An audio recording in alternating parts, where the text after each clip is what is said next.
नमस्कार विद्यार्थी आणि विद्यार्थी मित्रांनो, आजच्या या व्हिडिओमध्ये आपल्या सर्वांचं हार्दिक स्वागत। आज आपण 10वीचा तिसरा धडा सुरू करत आहोत, ज्या पाठाचं नाव आहे आजी कुटुंबाचं आगळ। तर या पाठाचं वैशिष्ट्य म्हणजे की आपण पाहतोय की ही जी काही आपली संस्कृती आहे, कुटुंब पद्धत जी आहे ती आता संयुक्त न राहता विभक्त होत आहे आणि जी काही आजी आहे प्रत्येक कुटुंबामध्ये आज दिसेल असे झाले आहे। आणि महेंद्र कदम या पाठाचे जे लेखक आहेत त्यांनी प्रामुख्याने या पाठामध्ये जी काही एकत्र कुटुंब पद्धती आहे आणि त्या एकत्र कुटुंब पद्धतीचा जो काही भक्कम आधार आहे म्हणजेच आगळ, जी काही दरवाजाला लावण्याची आगळ असते त्या संज्ञेचा त्यांनी आजीसाठी वापर केलेला आहे आणि आजी कुटुंबाचा आगळ असं सुंदर नाव आपल्या या पाठाला त्यांनी दिलं आहे। म्हणून आज आपण पाहणार आहोत धडा तिसरा, आजी कुटुंबाचा आगळ। या पाठाचे लेखक आहेत महेंद्र कदम। त्यांचा जन्म 1972 साली झालेला आहे। तर पान नंबर 5 काढा। पान नंबर 5 वरील अगोदर लेखकांचा परिचय पाहूयात। महेंद्र कदम मराठीचे अभ्यासक आणि लेखक। त्यांची मराठीचे वर्णनात्मक भाषा विज्ञान, कवितेची शैली ही भाषाविषयक पुस्तके, कादंबरी सार आणि विस्तार, कवितेचे वर्तमान ही समीक्षेची पुस्तके, धूळ पावलं ही कादंबरी, मेघवृष्टी, अभ्यासाच्या विविध दिशा हे संपादन, तो भीतो त्याची गोष्ट हा कथासंग्रह इत्यादी पुस्तके प्रसिद्ध आहेत। कवितेची शैली या पुस्तकास 2007 साली महाराष्ट्र शासनाचा दादोबा पांडुरंग पुरस्कार मिळालेला आहे। ग्रामीण संस्कृतीतील एकत्र कुटुंब पद्धतीचे अनुपम दर्शन या पाठातून घडते। मानवी नातेसंबंध, त्यातील सुरक्षितता, त्यांचे परस्परावलंबन आणि या सगळ्याचा आधार असणारी कुटुंब प्रमुख आजी। आजी म्हणजे जणू कुटुंबाचे आगळ।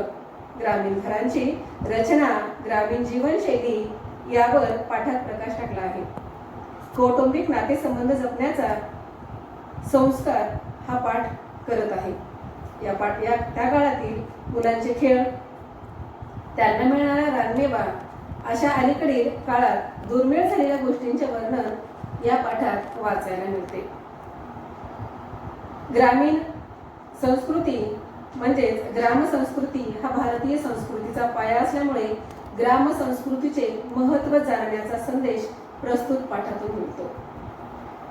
विद्यार्थी मैत्रिणींनो, विद्यार्थ्यांनो, आपण पाहत आहोत की खेडे आणि शहर ही जी काही काय म्हणूयात त्याला डोंगर आणि दरी अशा पद्धतीची हे दोन टोकं झालेली आहे। जे काही मुलं शहरात राहतात त्यांना ग्रामीण भागातील ज्या काही घडामोडी असतात किंवा तेथील जे जनजीवन आहे ते अत्यंत वेगळं असं आहे आणि शहरातलं जीवन अत्यंत वेगळं आहे। आणि म्हणून या पाठामध्ये ग्रामीण जीवनात कशा पद्धतीचे खेळ खेळले जातात, कशा पद्धतीचं जीवन असतं, एकत्र कुटुंब पद्धती असते, हे आपल्याला महेंद्र कदम यांनी या पाठातून दाखवून दिलेलं आहे। आणि म्हणून या पाठाच्या निमित्तानं आपण ग्राम संस्कृतीचा अभ्यास करणार आहोत। तर आपण आता पाठ सुरू करूया। सुरुवातीला मी पाठाचं प्रकट वाचन करते आणि प्रत्येक परिच्छेदाचं अर्थ तुम्हाला सांगते। सुरू करूयात मित्रांनो। माझी आजी जवळपास 5.5 फूट उंचीची, रंगाने गोरी असूनही ऊन पावसाने रापलेल्या त्वचेची, नवऱ्यामागं सगळं संसार गळ्यात पडूनही तिसऱ्या आमच्या पिढीवर हुकूमत गाजवणाऱ्या आजीच्या हातात 70 ओलांडली तरी काठी आली नव्हती। दात सगळे शाबूत तर होतेच, पण मोत्यासारखी चमकत राहायची।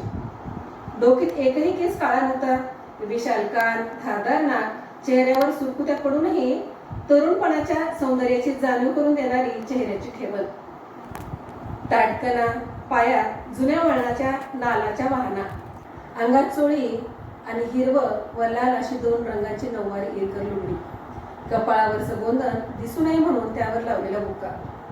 आजीच्या छत्रछायाखाली आमचे सर्व कुटुंब गुण्या गोविंदाने नांदत होते। या पहिल्या परिच्छेदामध्ये लेखकांनी आजीचा परिचय करून दिलेला आहे। आजीची ठेवण, आजीचा चेहरा, आजीची उंची कशा पद्धतीची होती लेखकाने सांगितलेलं आहे। त्यांची आजी 5.5 फूट उंचीची होती, रंगाने गोरी होती। इथे असं सांगितलंय की ऊन पावसानं रापलेली त्वचा। आपल्याला माहिती आहे विद्यार्थ्यांनो की ग्रामीण भागामध्ये शेतात काम करणाऱ्या स्त्रीचा वर्ण गोरा जरी असला तरी सुद्धा उन्हात पावसात काम करून तिचा जो काही मुख्य रंग आहे, सुरुवातीचा रंग आहे, तो राहत नाही आणि तो राखला जातो आणि त्यावर काळी अशी छटा तयार होते. आणि ही आजी नवरा लवकर वारल्यामुळं पूर्ण संसार त्यांच्या गळ्यात पडलेला आहे. म्हणजे नवऱ्याच्या मागं त्यांनी पूर्ण पिढीवर हुकूमत गाजवून ठेवलेली आहे. म्हणजे नवऱ्याच्या नंतर सुद्धा त्यांनी पूर्ण संसार सांभाळलेला आहे. आणि आज आजीचं वय 70 झालेलं आहे. 70 सुद्धा त्यांनी ओलांडलेली आहे. तरी सुद्धा त्यांचे दात शाबूत आहेत. आजीचे दात मोत्यासारखे चमकत राहायचे. आजीचे सर्व केस पांढरे होते आणि आजीच्या डोक्यात एकही केस काळा नव्हता. आजीचे विशाल कान होते, धारदार नाक, चेहऱ्यावर सुरकुत्या पडूनही तिचं सौंदर्य आणि आजीचा कण आणखीन ताट होता. म्हणजे आजीला आणखीन तिच्या पाठीत बाक आला होता किंवा कण्याला बाक आलेला नव्हता. पुढे सांगितलंय की आजी इरकल लुगडी वापरायची. आपल्याला माहिती की लातूरकडे इरकल लुगडी वापरण्याचा प्रकार आहे आणि म्हणून आजीचं जे काही लुगडी नेसण्याची जी पद्धत होती, लाल हिरवं अशी लुगडं त्यांना आवडायची आणि इरकल या प्रकारातलं लुगडं त्या घालायच्या. आणि आपल्याला माहिती आहे की आपल्याकडं विधवा स्त्रियांच्या कपाळावर कुंकू लावण्याची पद्धत नसते आणि या आजीच्या कपाळावर हिरवं गोंधन आहे आणि ते गोंधन दिसून नये म्हणून आजी त्या गोंधनावर काळा बुक्का लावायची. आपल्याला माहिती आहे की काळ्या रंगाचा अबीर बुक्का असतो जो की आपल्याकडे जास्तीत जास्त विधवा बायका लावत असतात. आणि या आजीच्या छत्रछायेखाली लेखकांचं बालपण जात होतं असं या परिषदेमध्ये महेंद्र कदम यांनी सांगितलेलं आहे. आपण पुढच्या परिषदेकडे वळूया. आमच्या घरी एक गावरान गाय होती. तिला आम्ही कपिली म्हणायचो. एक वेताला तरी खोंड ती नक्कीच द्यायची. त्यामुळं दावणीला कायम कपिलीचीच बैलं असायची. कपिली दूधही भरपूर द्यायची. आमचे वडील किंवा काका धार काढायला निघाले की ग्लास घेऊन आमचा मोर्चा मोठ्यात. गायीनं पाना सोडला की वासरू आखडायचं आणि चरवीतल्या दुधाच्या धारांचं संगीत ऐकत चरवी भरण्याची वाट बघायची. चरवी भरली की पुन्हा वासरू सोडायचं आणि ग्लास घेऊन लाईनीत उभं राहायचं. तिथंच मग दारुष्ण दूध आमच्या ग्लासात यायचं आणि ते उबदार दूध मिशाईपर्यंत पीत राहायचं. तिथंच संपवून घरात यायचं. राहिलेली अर्धी चरबी घरात आली की म्हातारी ढाळजातनं सोप्यात अवतरायची. तिथंच बसून राहायची.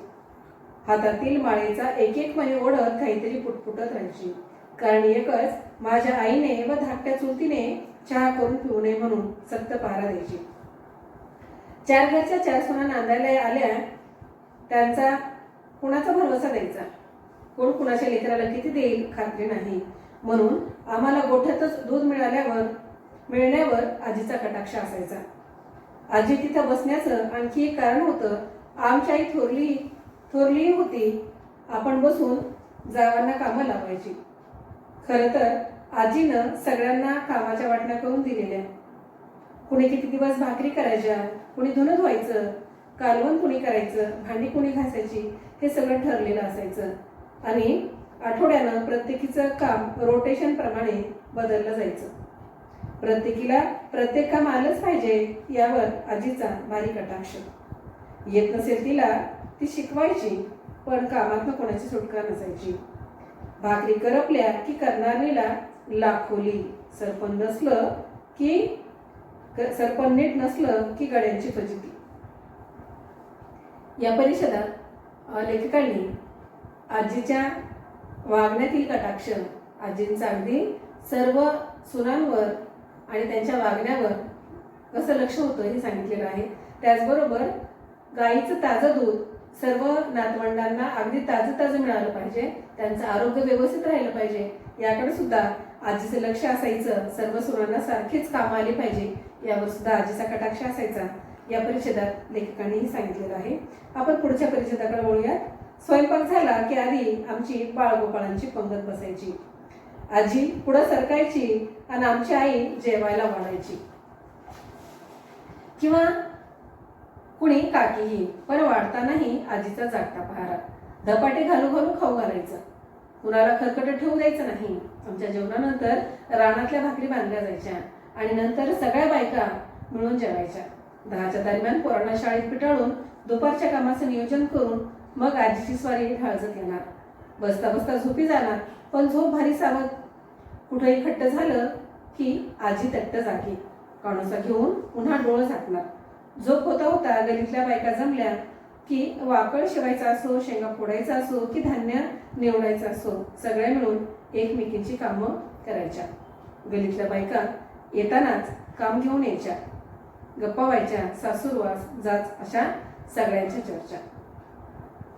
लेखकांनी या परिच्छेदामध्ये घरातील जेवणाची पद्धत सांगितली की एकत्र कुटुंब पद्धती असल्यामुळे आजी सुनांच्या भरोशावर नाही तर स्वतः त्या जेवणाच्या ठिकाणी उपस्थित राहून सर्व बाळगोपाळांना अगोदर जेवायला बसवायच्या आणि त्यांची सर्वांची जेवण आटोपल्याच्या नंतरच मग महिलांची जेवणं आणि जेवणाच्या नंतर रानातल्या गड्यांच्या भाकरी बांधल्या जायच्या. लहान मुलं आता शाळेत जायची किंवा त्यांची वेळ व्हायची आणि त्यानंतर मात्र दुपारच्या वेळेत आजी गावातल्या बायका ज्या की शेंगा फोडायचं काम असो, दळण काढण करण्याचं काम असो किंवा वाकळ शिवण्याचं काम असो त्या करायच्या. पुढच्या परिस्थितीकडे बोलूया. आमची ढाळच म्हणजे गावाचं वर्तमानपत्र होतं आणि आजी त्याची संपादक होती. तर सगळ्या बातम्या तिथे यायच्या, त्यांची शहानिशा व्हायची आणि मग त्या गावभर जायच्या. कडूसं पडायच्या आधी ही मैफल मोडायची. माणसांची वेळ झाली की म्हातारीची ढाळज सुटायची. माणसं ढाळजत बसायची. रात्री 8च्या दरम्यान ढाळजाचा दरवाजा लागला आणि एकदा आतनं आगळ टाकली की वाडा शांत व्हायचा. ही आगळ दरवाजाला लावणं किंवा ती काढणं म्हणजे आमच्यासाठी दिव्य असायचं. मुळात ही 6 फुटांची लांब आणि पाऊण फूट रुंद अशी सागवानी आगळ एका भिंतीतल्या देवळीत आरपार जायची. ती आरपार घालून दरवाजा उघडणं किंवा तिच्या तोंडाला असणाऱ्या पितळी वाघाच्या जबड्यातील कडीला हात घालून ती बाहेर ओढणं व समोरच्या भिंतीतल्या देवळीत ढकलणं फार अवघड गणित होतं. ही आगळ म्हणजे दरवाजाचं पर्यायाने वाड्याचं भक्कम संरक्षक कवच होतं.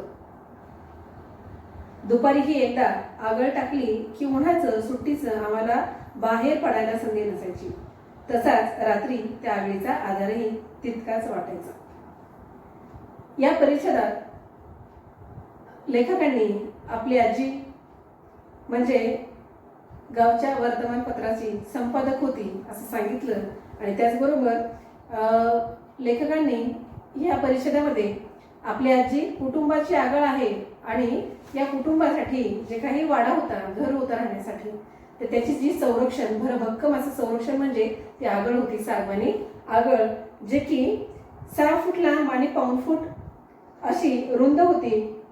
ही अशी सागवानी आगळ, सागवानी लाकडाची मजबूत अशी बनलेली आगळ की जी सहजासहजी दार ढकलल्याने किंवा ती कोणालाही उघडता येणं अशक्य होतं आणि ती एक संरक्षक अशी भिंत होती असं लेखकांनी या परिच्छेदामध्ये सांगितलं आहे. पुढच्या परिच्छेदाकडे जाऊया. भर उन्हात मग आजीला जास्त त्रास होऊ न देता तिथंच ढाळजत, पडवीत, सोप्यात कुठेही आम्ही बैठे खेळ खेळायचो. चिंचोके, गजग, खापराच्या भिंगऱ्या, जिबल्या, चुळचुळ मुंगळा, भोवरा, गोट्या असले खेळ असायचे. तर कधी घरातल्या सरपणातील लाकडं काढून विटी दांडू भोवरं बनवीत बसायचं. भिंगऱ्या बनवताना त्यांना गोल आकार देण्यासाठी दगडावर घासत बसायचं. मधनं सुकी आली की पाटी काळी कुळकुळीत व्हावी म्हणून खापरानं घासायची. तरवडाच्या वाळ्या शेंगांना छिद्र पाडून बाबळी काट्यात ओवायच्या. काट्यालातून एक बाहेरून एक शेळीच्या लेंड्या लावायच्या आणि भिंगऱ्या बनवायच्या. ज्वारीच्या ताटांच्या बैलगाड्या बनवायच्या. तालमीतली लाल माती आणून बैल बनवायची. कधी गोल गोटे आणून ते घडत बसायचे आणि त्यांच्या छान छान छान गोल गोट्या बनवायच्या. मग सगळ्यांचा डोळा चुकून हळूच चटकी मारायची आणि गोट्या खेळायला जायचं. तिथंच कुरीचा डाव रंगायचा. ज्यांना खेळायची संधी मिळायची नाही ती पोरं माकडासारखं वडाच्या पारंब्यांना लोंबकळत राहायची, झोका खेळायची. उतरताना पारंब्यांच्या शेंड्यांना फुटलेली पिवळी पालवी शेवशेव म्हणून खायची. देवळात जायची. घंटी वाजवून म्हाताऱ्यांची झोप मोड करायची. एखाद्या भर दुपारी मग तिथनंच मोर्चा विहिरीकडे वळवायचा. मनसोक्त पोहायचं, शिवणा पाणी खेळायचं. मुटकं टाकून पाणी ओढवण्याची शर्यत लागायची. कंटाळा आला की ओल्या अंगाने तिथंच मातीवर लोळत पडायचं. चटके बसायला लागले की पुन्हा पाण्यात उड्या. थकून घरी यायचं आणि भाकरीवर उड्या टाकायच्या. लाल डोळं आणि पांढरं पडलेलं अंग बघून आजीचं बोलणं खायचं. असल्या सगळ्या निसर्गदत्त वातावरणात बालपण आकारत होतं. गाभोळ्या चिंचा, मिठाचे खडे आणि कच्च्या कैऱ्या, बांधावरची बोरं, चिंचांचा तवर, उंबरं, ढाळं, काटाड्यावर भाजलेली कणस, गहू ज्वारीचा हुरडा, कच्ची वांगी, गवार, छोटी तंबाटी, शेंड्या, कलिंगड, शेंदाड, करडीची पात्राची भाजी, ज्वारीची हिरवीगार ताटं, कवट, तुरीच्या मटकीच्या शेंगा, त्यांची उकड, होलग्याचं माडगं, असा सगळा रानमेवा पोटात जात होता. आम्ही वाढत होतो, भांडत होतो, पुन्हा एकत्र खेळत होतो. ढाळजत आजीच्या धाकात अभ्यास करत होतो. आजीच्या मायेच्या सावलीखाली आम्ही मोठे होत होतो. लेखकांनी या परिच्छेदामध्ये ग्रामीण भागात खेळले जाणारे विविध खेळ सांगितले, जे काही घरात खेळायचे आहेत किंवा बाहेर खेळायचे आहेत. पाण्यात पोहणं असेल, पुन्हा शेतामध्ये फिरणं असेल, त्याचबरोबर शेतातील जे काही रानमेवा आहे तो खाणे असेल, की जे काही शहरी भागामध्ये आता आपल्याला दुरापास्त आहे ते काही आपल्याला मिळणं शक्य नाही. मात्र खेड्यातील लहान मुलांची मज्जा, त्यांचा आनंद, त्यांचा हर्ष किंवा त्यांचं हे जे काही बालपण आहे, त्यांनी बालपण या परिच्छेदामध्ये आपलं मांडलेलं आहे. की खेळणं असेल, बागडणं असेल किंवा मनसोक्त असं पोहणं असेल, खेड्यातील जे काही रानमेवा आहे, शेतातील जे काही रानमेवा आहे तो मनसोक्त खाणे आहे. आणि या सर्वांचा लेखक या पाठातून आपल्याला ग्राम संस्कृतीचा परिचय करून देतात. अशा पद्धतीने आपण आज आजी कुटुंबाचा आगळ हा पाठ पाहिलेला आहे, की ज्या पाठामध्ये आगळ म्हणजे फक्त घराचीच किंवा त्या वाड्याचीच संरक्षक अशी ती पट्टी नव्हती किंवा त्या दाराचीच आगळ ही संरक्षक नव्हती, तर आजी सुद्धा त्याच पद्धतीची आगळ आणि आजी या दोघींसाठी आगळ ही संज्ञा लेखकांनी या पाठात वापरलेली आहे. अशा पद्धतीने आपण तिसरा धडा आजी कुटुंबाचा आगळ पाहिलेला आहे. आपण इथे थांबूया, भेटूया पुढच्या व्हिडिओ. नमस्कार.